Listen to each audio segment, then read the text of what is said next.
Mangalagiri CPI కార్యాలయంలో socialist రాజ్య నిర్మాత లెనిన్ జయంతి కార్యక్రమం జరిగింది.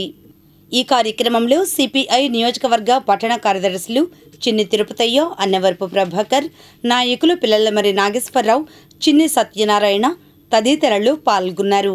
అనంతరం వారు మాట్లాడారు. ప్రపంచంలోనే తొలిసారిగా కమ్యూనిస్ట్ దేశంగా మలిసినటువంటి రష్యా విప్లవకారుడైనటువంటి లెనిన్ 155వ జయంత్యోత్సవ కార్యక్రమాన్ని ప్రపంచవ్యాప్తంగా జరుపుకున్న సందర్భంలో నేడు మంగళగిరిలో కూడా లెనిన్ జయంత్యోత్సవాన్ని జరుపుకుంటున్నాం. మరి ఆనాడు రష్యాలో మితవాద అతివాద శక్తులు దేశ ప్రజలను అనేక రకాలు విమర్శిస్తుంటే కార్ల్ మార్క్స్, ఏంగెల్స్ రచనలను చదివినటువంటి లెనిన్ రష్యాలో సోషలిస్టు విప్లవ దిశగా పోరాటాలు చేసి 1917లో విజయాన్ని సాధించడం జరిగింది. ఆనాటి నుండి సోషలిస్టు విప్లవాన్ని దృష్టిలో పెట్టుకుని ప్రపంచ దేశాలు కూడా అదే పందాన్ని అనుసరించి ప్రపంచవ్యాప్తంగా కూడా అనేక దేశాలు కమ్యూనిస్ట్ దేశాలైనటువంటి పరిస్థితులు నెలకొల్పి ఉన్నాయి. కామ్రేడ్ లెనిన్ 155వ జయంతి సందర్భంగా విచ్చేసినటువంటి మీడియా మిత్రులకు, పార్టీ నాయకులకు, కార్యకర్తలకు ధన్యవాదాలు తెలియజేస్తూ ఉన్నాం. కామ్రేడ్ లెనిన్ గురించి మాట్లాడుకున్నప్పుడు దాన్ని ఖచ్చితంగా కార్ల్ మార్క్స్ గురించి, ఎంగిల్స్ గురించి మాట్లాడుకోవాల్సిన పరిస్థితి. ఒక ప్రపంచంలోనే ఒక మార్పు తీసుకురావాలి,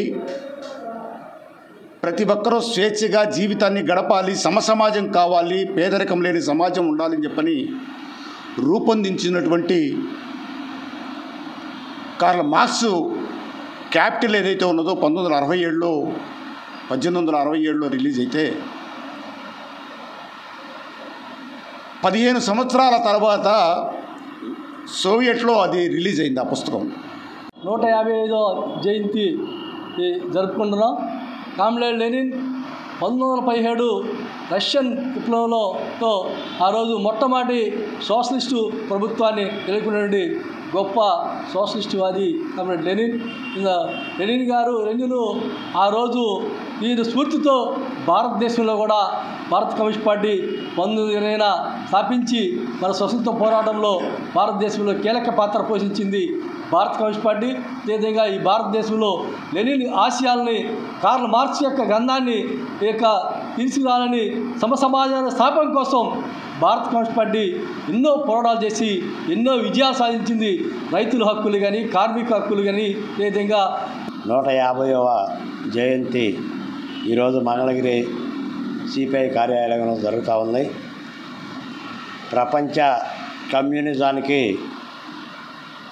మార్క్సిజం, లెనినిజం అనేది 2 కళ్ళు లాంటివి. మార్క్స్ గారు ఈ కమ్యూనిస్టు సిద్ధాంతాన్ని, క్యాపిటల్ గ్రంథాన్ని రచించితే దాన్ని ఆచరణలో పెట్టినటువంటి గొప్ప నాయకుడు